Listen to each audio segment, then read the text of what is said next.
जो कभी शास्त्र की चर्चा नहीं करते, जबरदस्त प्रसिद्धि है। मैं साबित करूं कि कौन कौन से ग्रहों के कारण कौन कौन कितने पाखंडी बाबा पैदा हुए। हाँ, कुछ महिलाएं उनको पिता के रूप में देखते हैं, कुछ उनको भाई के रूप में देखते हैं। तो क्या ये क्या है कि हम उन्हें स्पर्श करें या नहीं करें? नहीं, जरूरी नहीं है कि हर कन्या किसी देवता को माला पहुंचाए तो वरमाला ही हो। नमस्कार, मैं श्री विजया। मैं ज्योतिष की छात्रा हूँ और पंडित जी को काफ़ी समय से मैं देख रही हूँ और मैं उनसे भी बहुत कुछ सीखी हूँ इतने सालों में। तो मैं कुछ जो मिथ प्रचलित है या कुछ देवताओं के बारे में, कुछ जो हमारी भावनाएं होती है, कुछ सारे क्वेश्चन शादी को लेके, तो मैं ये सारी चीज़ों में कुछ चीज़ों के साथ क्वेश्चन मैं पंडित जी से पूछना चाहती हूँ और चाहती हूँ उनका समाधान दे आज, जिससे सबको उससे लाभ मिले। जी, सर मैं आपको बता दूं कि विजया श्री विजया जो है बहुत अच्छी स्कॉलर हैं और आज इन्होंने कहा कि भाई हम एक ऐसा पॉडकास्ट बनाएं जिसमें देवताओं के बारे में या शादी के बारे में या संतान के बारे में या पूजा की विधि के बारे में, पूजा की सामग्री के बारे में, पूजा के काल के बारे में, पूजा के विधान के बारे में। मेरे मन में बहुत तरह के सवाल हो सकते हैं, रैंडमली मैं कुछ भी पूछूंगी। तो विजय जी आपका स्वागत है, प्रश्नों पर स्वागत है, उत्तर देखते हैं ईश्वर की दया से जो विवेक में आएगा वो मैं आपको जवाब जरूर दूंगा। जी, जब प्रश्न की शुरुआत मैं देवता से करती हूँ, जो देवता मेरे मन में है और वो है कलयुग के बहुत बलशाली देवता श्री हनुमान जी। जी, तो ये मिथ है या क्या है पंडित जी, जो महिलाएं हनुमान जी को स्पर्श नहीं कर सकती? कुछ महिलाएं उनको पिता के रूप में देखते हैं, कुछ उनको भाई के रूप में देखते हैं। तो क्या ये क्या है कि हम उन्हें स्पर्श करें या नहीं करें? देखिए, सबसे पहले तो हम लोग देखें कि भगवान के बारे में हमारी सोच क्या है। भाई भगवान वो है जो भगम योनिम सृष्टिम धारयति। हम लोग बोलते हैं ना, भगवान त्वमेव माता च पिता त्वमेव, तुम मेरे पिता हो, तुम मेरी माँ हो, तुम मेरे भाई हो, तुम मेरे बंधु हो। तो फिर अस्पृश्यता क्यों? तो मुझे ऐसा लगता है कि प्रत्येक कन्या जो है वो भगवान का स्पर्श कर सकती है। शास्त्र में एक समय आता है अशौच का, उन समयों को छोड़ करके प्रत्येक स्त्री जो है हनुमान जी की उपासना कर सकती है और करना भी चाहिए। मुझे ऐसा लगता है कलिकाल के जागृत देवता है और बिल्कुल भी उपासना करनी चाहिए, क्योंकि सर्वं खलु इदं ब्रह्मो, कि जो गुड़ खाए गुलगुले की रीत माने कि जिस भगवान हनुमान जी को रुद्र मानते हैं, तो भगवान के रुद्र के रूप में एक रुद्राभिषेक हर स्त्री करती है। हाँ, तो फिर हनुमान जी की उपासना में क्या तकलीफ? तो जरूर करना चाहिए। बस ये स्त्रियों के जो 7 दिन शौच है, इनको त्याग करके जरूर करना चाहिए। जी, बहुत अच्छा लगा पंडित जी सुन के, क्योंकि हमारे मन में ये है जब भी हम छूने जाते हैं भाई के रूप में, तब भी लोगों का ये है कि नहीं नहीं आपको नहीं छूना है। हाँ, भगवान ब्रह्मचारी है। हाँ, ब्रह्मचारी, आप महिलाएं नहीं छू सकती है। मेरी ये कुछ घटनाएं हुई थी। मेरे यहाँ सालासर मंदिर है, वहाँ श्रृंगार की जो माला वगैरह उनका, तो मैं जब तक नहीं जाती थी वो माला कोई पहना नहीं पाते थे। छोटा सा एक मूर्ति है सामने, जी, तो मैं जब पहुँचती थी वो माला तभी उनकी गले में जाते थे। तो मैं जब भी माला डालूं तो लोग बोलते हैं कि अरे अरे आप उनको क्यों ये कर स्पर्श कर। और सालेसर में जो पंडित जी हैं वो बोलते थे ये माला कितने बार भी मैं लेके गया हूँ पर वो उन तक नहीं पहुँचे। नहीं, जरूरी नहीं है कि हर कन्या किसी देवता को माला पहुंचाए तो वरमाला ही हो, जी है ना। जी वो जयमाल भी हो सकता है, वो भगवान एक भक्त का भगवान का चढ़ाया हुआ माल भी हो सकता है। तो ऐसा नहीं, ये श्रद्धा का माल भी हो सकता है, विजय माल भी हो सकता है। जयमाल हो या वरमाला हो ऐसा आवश्यक नहीं। तो हर स्त्री भाई के रूप में, पिता के रूप में, रक्षक के रूप में, देवता के रूप में, इष्ट के रूप में, साध्य के रूप में, आराध्य के रूप में भगवान की जरूर पूजा कर सकती है। हनुमान जी सबकी मनोकामनाएं पूर्ण करते हैं। एक बात और भी है ना, नासै रोग हरे सब पीरा, जपत निरंतर हनुमत बीरा। कलिकाल में ऐसा कहते हैं कि जागृत देवता जो है वो हनुमान जी हैं। इसलिए जहाँ पे स्त्रियों और बालकों के लिए कानून बड़ा महत्वपूर्ण है, जब बच्चों और स्त्रियों के लिए विशेष कानून बन रहे हैं सुरक्षा के लिए, तो ऐसी स्थिति में देवता की सुरक्षा हर स्त्री और कन्या को मिलनी चाहिए। तो प्रत्येक स्त्री और कन्या को भगवान हनुमान जी की उपासना जरूर करनी चाहिए। जी, बहुत बहुत धन्यवाद पंडित जी। और मैं दूसरा प्रश्न आपसे यही पूछूंगी, जैसे मैरिज से संबंधित है, ये कुंडली में कौन सी ग्रह ऐसी है जिससे मतलब मैरिज का डिले होना या कहीं रुकावट होना या डाइवर्स होना, ये कौन सी एक ग्रह है या बहुत सारे ग्रह इसमें या बहुत सारी परिस्थितियाँ उसमें ये होते हैं, निर्भर होते हैं? देखिए, 7वां स्थान विवाह का माना जाता है। आप अपनी कुंडली को निकालिए, 7वें स्थान में 5 ग्रह नोट करिए, राहु, शनि, मंगल, सूर्य और केतु। अगर इन ग्रहों की किसी भी अवस्था में दृष्टि पड़ रही हो 7वें स्थान के मालिक के ऊपर, तो निश्चित तौर पर जानिए कि आपके विवाह में बाधा है। और इसके अलावा 7वें स्थान का मालिक कहाँ बैठा है, ये भी देखने की बात होगी। 7वें स्थान का मालिक अगर कहीं बुरे स्थान पर बैठा हुआ है तो भी इस तरह की परिस्थितियां बन सकती है। तो ऐसी स्थिति में आपको ये देखना होगा कि 7वें स्थान का मालिक कहाँ बैठा है और 7वें स्थान का मालिक किसके साथ बैठा है और 7वें स्थान पर किसकी नज़र पड़ रही है। यदि बुरे की नज़र पड़ेगी तो शादी में बाधा आएगी, और यदि अच्छे की नज़र पड़ेगी तो शादी जल्दी हो जाएगी, और किसी अच्छे की नज़र ठीक से नहीं पड़ रही होगी तो शादी में बाधा आएगी। यदि बुरे की नज़र बहुत कठोर पड़ रही होगी तो शादी में बहुत बाधा आएगी। तो इस तरह से हम ये तय करते हैं कि जो 7वां स्थान या 7वें स्थान का मालिक है वो शादी को तय करता है। मगर ये केवल एक बात नहीं है, एक बात और भी है कि जैसे खाना हम 2 तरीके से नहीं खा पाते हैं, या तो हमारे पास खाना नहीं है या खाने की इच्छा नहीं है। यदि खाने की इच्छा नहीं तो भी हम खाना नहीं खा पाते। यानी किसी का जो तृतीय है यानी मन का स्वामी है, वो 6ठे 8वें 12वें बैठ जाए, कषाय हो जाए, तो भी कई बार वो शादी नहीं करना चाहता। कई बार लग्न तीसरे या 11वें स्थान में या अष्टमी के साथ संबंध बना देवे, तो वैराग्य का भाव लेकर के कई बार शादी नहीं करना चाहते। अब शादी करने की इच्छा हो और शादी में बाधा हो, ये एक प्रश्न है। शादी करने की इच्छा ही ना हो और शादी ना हो रही हो, ये एक बात है। पर यदि आपकी शादी करने की इच्छा हो और आपकी शादी ना हो रही हो तो फटाफट आप अपनी कुंडली को निकालें और देखें कि 7वें स्थान में या 7वें स्थान के मालिक के यहाँ पर कोई गड़बड़ दृष्टि तो नहीं डाल रहा है। अगर कोई गड़बड़ दृष्टि डालेगा तो निश्चित तौर पर उससे आपकी शादी में बाधा आएगी। पंडित जी, जैसे कुंडली में जो दृष्टि है या जो शादी के लिए वो शत्रु ग्रह है, जो भी 7th हाउस से संबंधित, तो अगर उस किसी का भी जातक की शादी नहीं हो रही है या होने के बाद डाइवर्स हो रहे हैं, तो उसका क्या गारंटी होता है कि सेकंड शादी उसका, क्योंकि उसकी तो कुंडली में सेकंड शादी में भी होगी, 4th शादी में भी होगी, जितनी शादियाँ करेंगी वो स्थिति तो वही रहेगी, ग्रह भी वही रहेगी। आप अगर यूरोप की बात कर रहे हैं तो आपको समझ में आएगा कि यूरोप में ढेर सारी शादियां होती हैं। जैसे अमेरिका में या यूरोप में बहुत सारी शादी होती है। एक शादी टूटती है, फिर दूसरी टूटती है, फिर तीसरी टूटती है ना। बहुत सारे रिकॉर्ड भी है, 98, 28 ऐसे रिकॉर्ड भी है। ऐसा क्यों होता है? तो जवाब वही है जो आप कह रहे हैं कि यदि किसी का 7वां स्थान पाप ग्रहों से आक्रांत हो जाए और अगर उसकी एक शादी न चल रही हो तो जाहिर है कि उसकी दूसरी शादी भी टूट सकती है, उसकी तीसरी शादी भी टूट सकती है, उसकी चौथी शादी भी टूट सकती है। और अब आजकल तो कानून इस तरह से है कि भाई यदि आपकी शादी लगातार टूट रही हो, और भारत में तो संस्था और समाज बड़ी मजबूत है, तो ऐसे आपको लोग हे दृष्टि से देखते हैं कि भाई इसको तो कोई लड़की पसंद नहीं आती है, ये तो किसी के साथ समझौता ही नहीं करता है, ये किसी की इज्जत ही नहीं करता है। तो परिणाम ये होता है कि आप अपमानित हो जाते हैं, मना समाज में हे दृष्टि से देखने लगते हैं, लोग आपको बुरी नज़र से देखने लगते हैं। तो ऐसी स्थिति में लोग डर के मारे समझौता करने लगते हैं। तो ऐसे भी है जो न चाहते हुए भी शादी को ढो रहे हो, ऐसी भी स्थिति हो सकती है, पर एक अच्छा दाम्पत्य जीवन उसमें नहीं दिखाई पड़ेगा। तो जो दूसरी या तीसरी शादी जो चल रही होती है उसकी वजह है वो शादी ढो रहे होते हैं। वरना यदि किसी की एक शादी में प्रॉब्लम है तो निश्चित तौर पर उसकी दूसरी, तीसरी, चौथी, पांचवी शादी में भी प्रॉब्लम होगी, जब तक कि वह कोई ठीक ठिकाने का विधान न कर ले।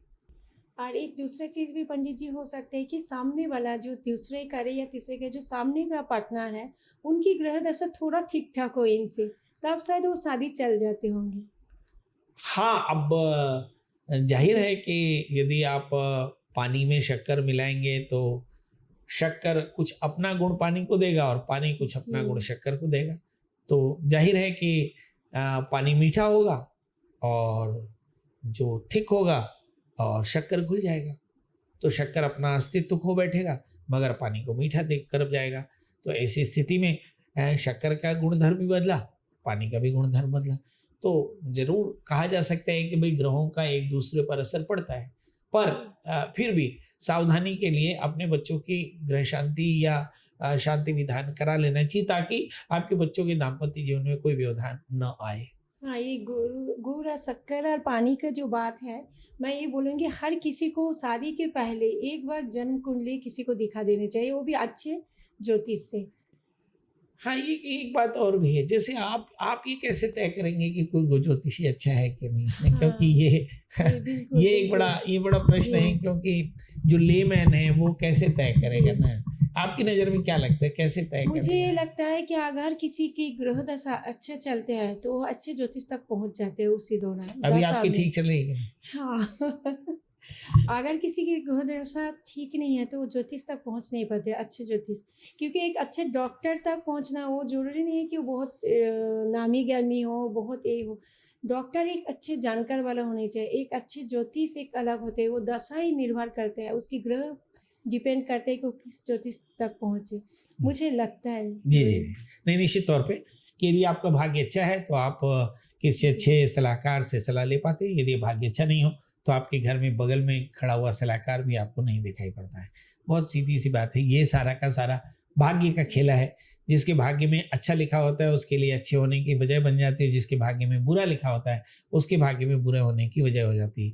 वरना ऐसा क्या होता है कि राम को वनवास करना होता है, या वैसा क्या होता कि कैकेयी अपने ही पुत्र को वनवास दे देती है। ऐसा क्या होता कि जनक नंदिनी को जंगल जाना पड़ता। ऐसा क्या होता कि राम जैसा धर्मात्मा, विद्वान, सदाचारी, सदाशायी, वीर, महापुरुष, तपस्वी, शंकर का अद्भुत शिष्य सीता का हरण करता।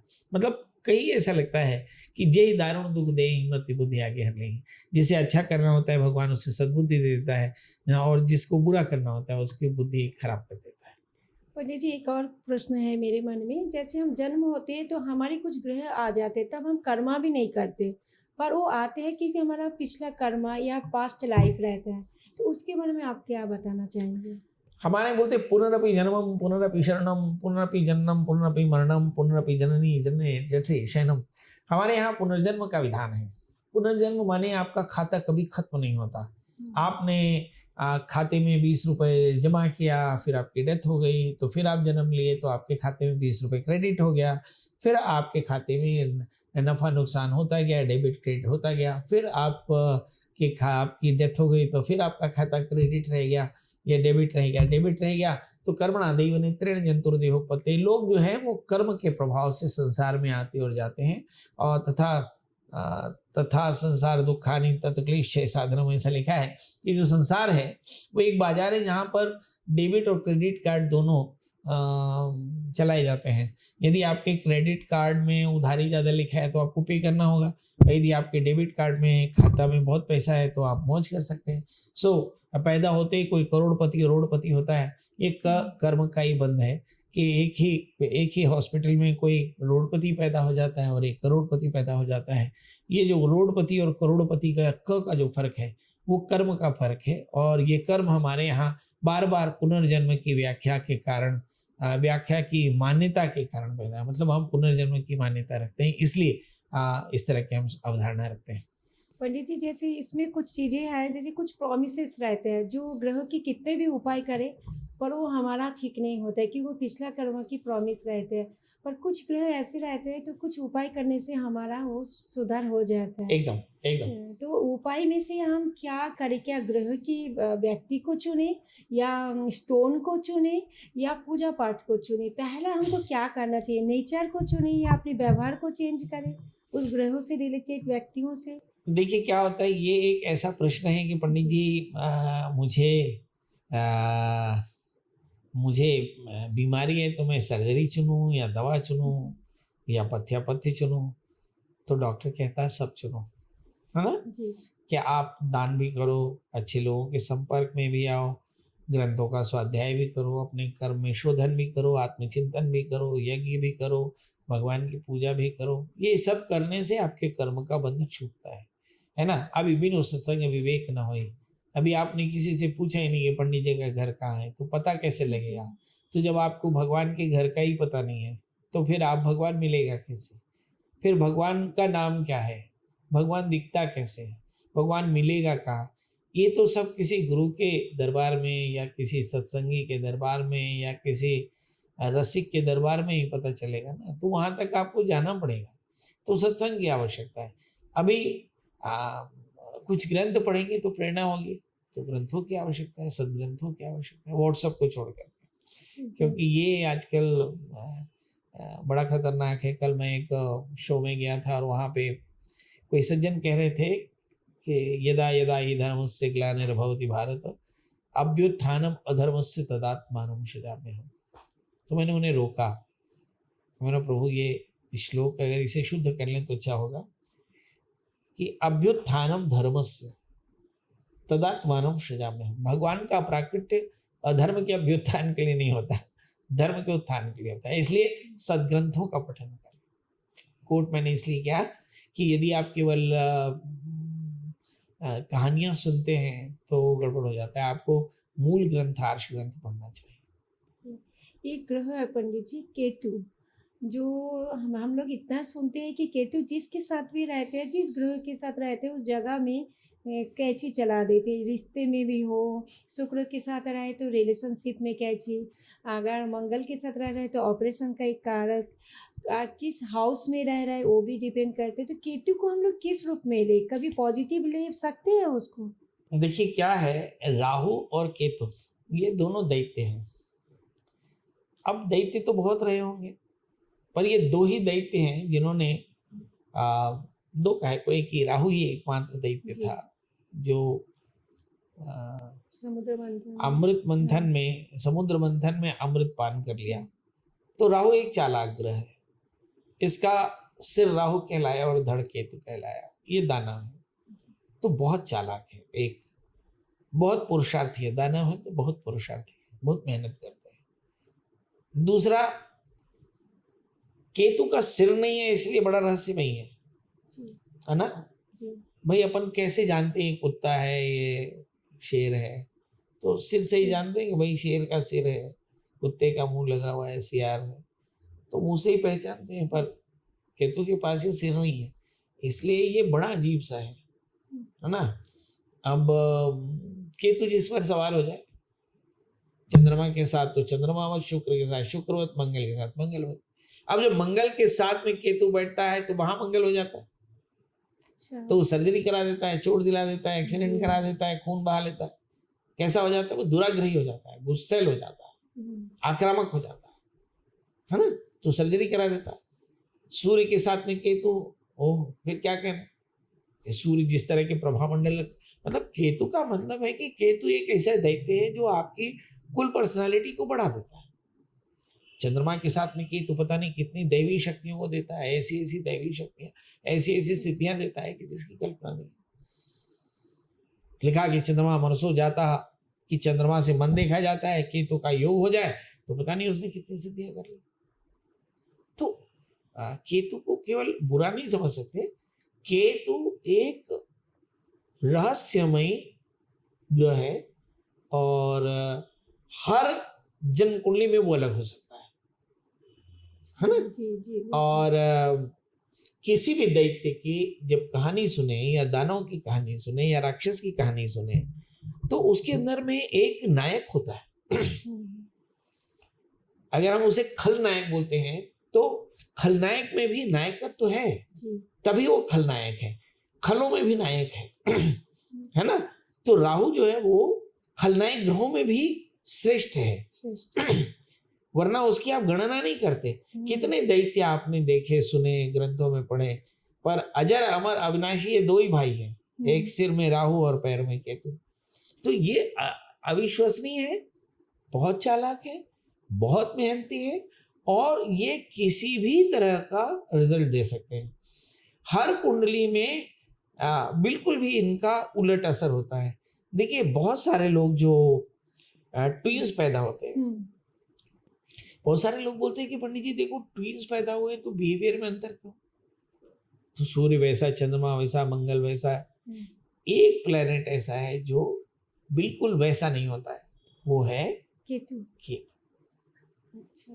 केतु हमेशा हर केस में अलग बिहेव करेगा। इसलिए आप अपनी कुंडली को कॉन्टेक्स्टली ना समझें। आप यूनिक हैं और आप अपनी कुंडली को अच्छे से चेक करा लें कि केतु कहाँ बैठा है। अभी जैसे देखिए, मेरे तीसरे स्थान में चंद्रमा केतु है, तो आपने मेरे बिहेवियर में कुछ ऐसी चीजें देखी होंगी, है ना? अलग हाँ, अलग। कि जैसे आपने कहा कि तीसरा स्थान रिश्तों का होता है और मेरे रिश्ते बड़े अच्छे हैं, सभी से बड़े अच्छे हैं, तो रिश्तों पर कैची तो नहीं चलाई। पराक्रम का भी होता है तीसरा स्थान। तो बहुत पराक्रमी रहा, भगवान की दया से कभी जी। पुरुषार्थ में हारा नहीं। तो हाँ, सन की बनाता है, तो सनक है कि अभी विजया जी आई और बस मैंने बैठो पॉडकास्ट करते हैं, बात करेंगे। क्या बात करेंगे? कुछ भी बात करेंगे। जी। तो पराक्रम पराक्रम पुरुषार्थ सिद्धियां सब दे सकता है, डिपेंड करता है कि केतु ऐसे किसी भी यदि हम सूर्य की बात करें, अगर हम काटे सारे लोग लिखते हैं कि भाई उच्च के ग्रह अच्छा फल देते हैं, काटवे लिखते हैं कि नीच के फल ग्रह बहुत अच्छा देते हैं। नहीं कहा है कि जो काल का प्रभाव है, कि जैसे सतयुग में सच्चाई उपकार करती थी, सच्चाई को पुरस्कार मिलता था, और कलयुग में झूठ को पुरस्कार मिलता। सतयुग में विद्वान पूजे जाते थे, कलयुग में ये बाबा लोग पाखंडी बाबा पूजे जाता है। सतयुग में दूध पूजा जाता था, कलयुग में दारू। सतयुग में सत पूजा जाता था, कलयुग में पाप। मतलब क्या? मतलब अब सवाल ये है कि जिन बाबाओं को समृद्धि मिल रही है, इनके ग्रह जरा देखिएगा भला। मैं एक बाबा की जन्म कुंडली भी बांचूंगा। अब मेरी कोशिश ये रहेगी, मैं ये साबित करूं कि कौन कौन से ग्रहों के कारण कौन कौन कितने पाखंडी बाबा पैदा हुए। हाँ, जो कभी शास्त्र की चर्चा नहीं करते, जबरदस्त प्रसिद्धि है, और जो बड़े विद्वान उनको कोई देखना नहीं आता। जिन्होंने जो वेद विशारद हो, जो तंत्रज्ञ हो, जो शास्त्रज्ञ हो, उन्हें कोई पूछता नहीं।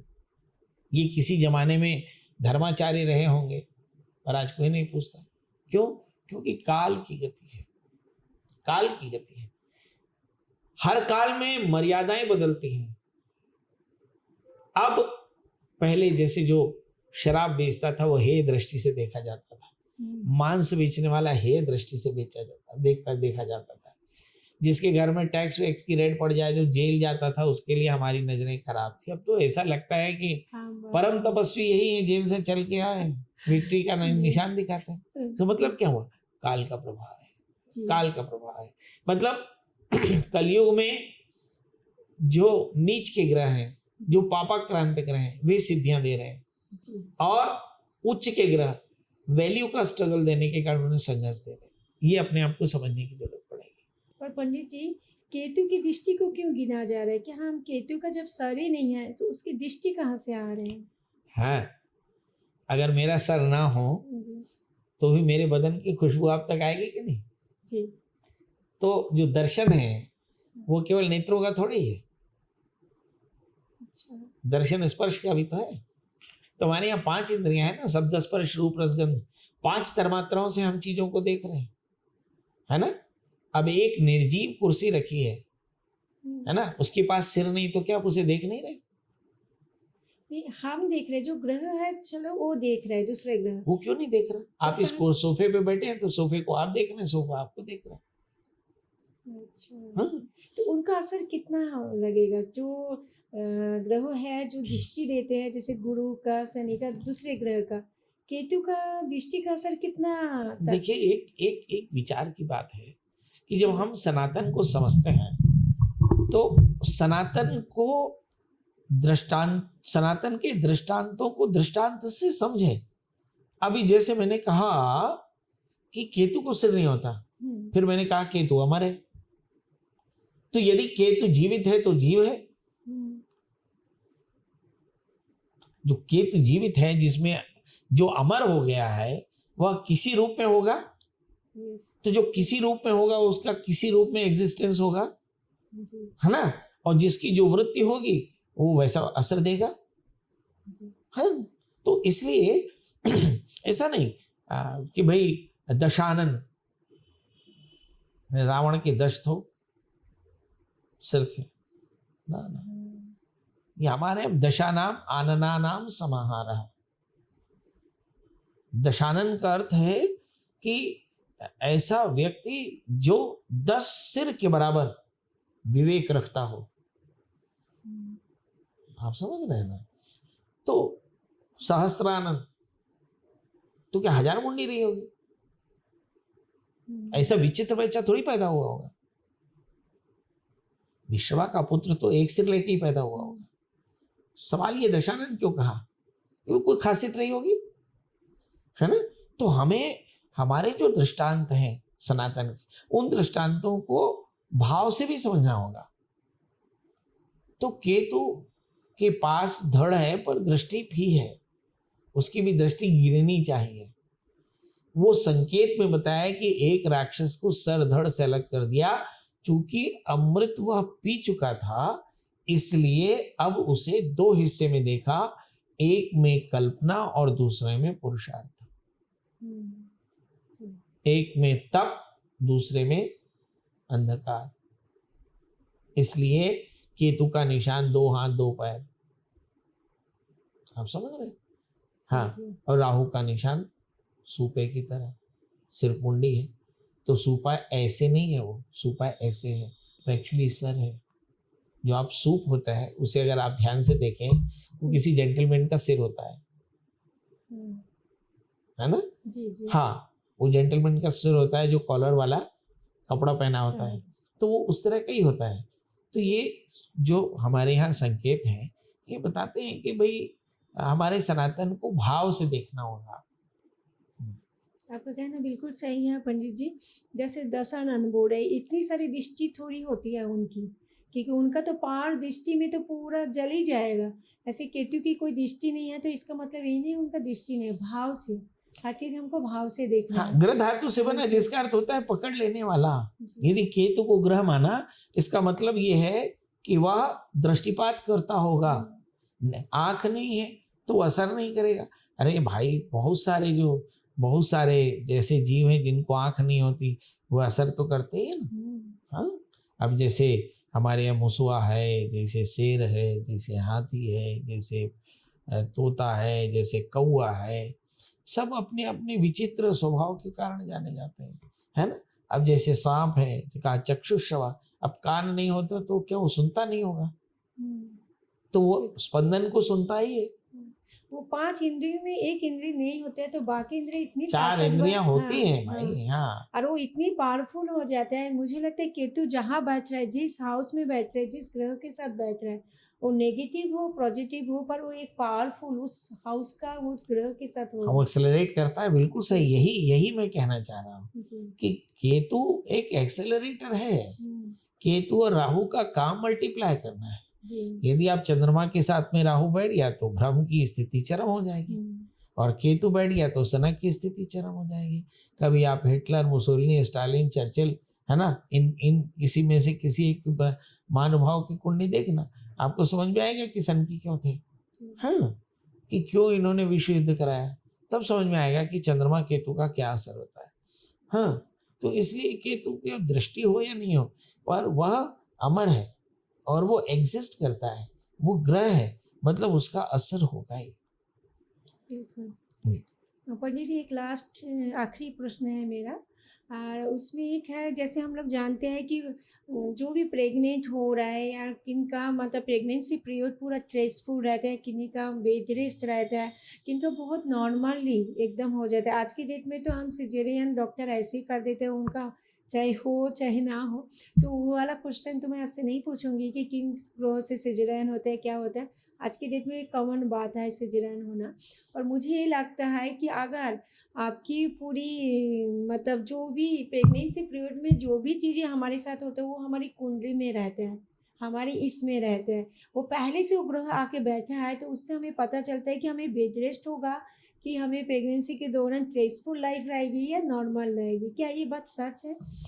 सिविल लाइन्स में ज़्यादातर लोग धनिक लोग रहते हैं, किनारे में एक स्लम होता है, जी जनता कॉलोनी में आमतौर पे एक तरह के लोग रहते हैं। तो ये काल की गणना है, काल की वृत्ति है कि जिस समय हो रहे हैं ज्यादातर सिजेरियन हो रहे हैं, जी है ना। सिजेरियन हो क्यों रहे? क्योंकि आप पीड़ा नहीं सहना चाहते, डॉक्टर इंतजार नहीं करना चाहता, दाई माँ के पास पेशेंस नहीं है, तो वो अपने कंफर्ट में बच्चों को सीजर करके निकाल लेते हैं। और जो पेशेंट है उसके लिए भी बहुत अच्छा है कि उसने सीजर करा लिया, शाम को 6 बजे सीजर कराया तो पंडित जी से मुहूर्त भी दिखा लिया, तो बढ़िया लग्न बड़े ग्रह मुहूर्त में बढ़िया अलेक्जेंडर पैदा कर लिया, सिकंदर पैदा कर लिया, महाराणा प्रताप पैदा कर लिया, तो उनके लिए भी आसानी।